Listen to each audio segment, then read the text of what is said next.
Hello all. So this is your CrossFit Open 20.2 kind of tips and tricks video. I finished the workout about 10 minutes ago. Here's kind of my thoughts, how you should tackle it, what went well, what I might do differently. This video is kind of aimed at our CrossFit Law athletes and anyone else in that scenario, kind of your amateur casual CrossFitters. Maybe it's your first Open, maybe you've done a few competitions kind of on the local level. We're not really directing this towards the more elite advanced competitors. Just you can compete, yeah, go for it. But this is how that kind of group should tackle it. So should you go scaled or RX? That's kind of going to depend on all three movements, right? If you can do those heavy thrusters, then okay. If you can do toes to bar, okay. If you can do double unders, okay. You should be able to break out at least, I would say the baseline for the thrusters is you want to be able to do like 8 to 10 unbroken at that weight, at least if you're going to tackle RX. Not that you have to do that in the workout, but that's kind of that base strength you want to have for that weight with this intensity. You can think similar on toes to bar. If you don't have 10 toes to bar, it's going to be kind of questionable.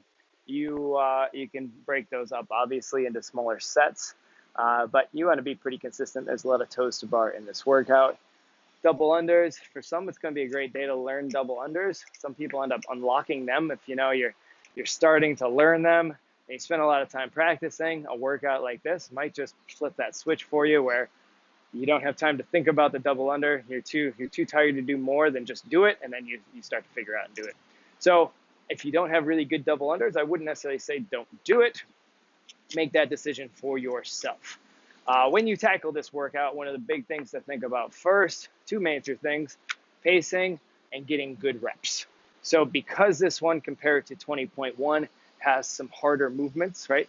Heavy thrusters, toes to bar, and double unders, you want to make sure you're getting as many good reps as possible. So on the thrusters, you should never fail a rep.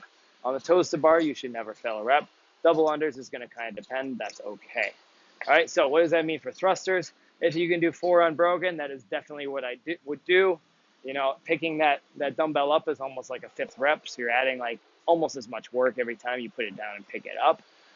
Get good reps. I've had some hip and knee issues lately. I haven't been doing much squatting, so I was doing more of a clean, setting my feet, and then a thruster. Should you do a cluster, a squat clean into the thruster on the first rep? If you can do it without losing a lot of efficiency, yeah. If not, I wouldn't bother. I would just get yourself set up and get some good reps with the dumbbells on the shoulders. Now, on top of, we'll keep moving. So, toes to bar, obviously getting the toes to bar. Same thing on these and the thrusters. If you can't do that full set, break it up. So 2 and 2 on the thrusters. I would not want to do 1, 1, 1, 1 on the thrusters. If that's happening to you, you probably went too heavy on that one. Toes to bar, single, sure, but that's when people rip too. So if you can do 6, cool. If it's destroying you to do 6, break it up to like 3, 3, then go to 2, 2, 2. If you got to go to singles, then you're going to singles. You're just getting what you can done. And double unders, obviously trying not to break, but do as best you can on those. Now, the other half of this getting good reps is about not getting no reps, right? One of the major rules in the rule book on this one is you cannot jerk the thruster. So what that's going to look like is when you're doing that thruster, see me, obviously going down into the full squat, standing, driving through like a push press is a good rep. But if you squat and drive it through like a push jerk, the knees rebend, that's a no rep, right? So good rep, no rep.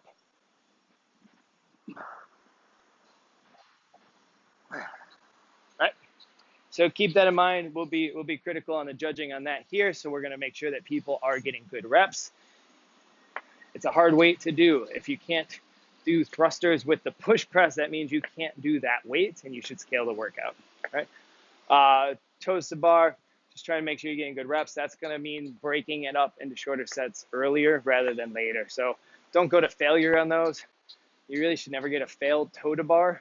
If you failed the toe to bar, you probably went too early. You tried to do 1 extra rep too much, or you didn't rest long enough. All right, which brings me to pacing. How much should you pace? It's a hard workout.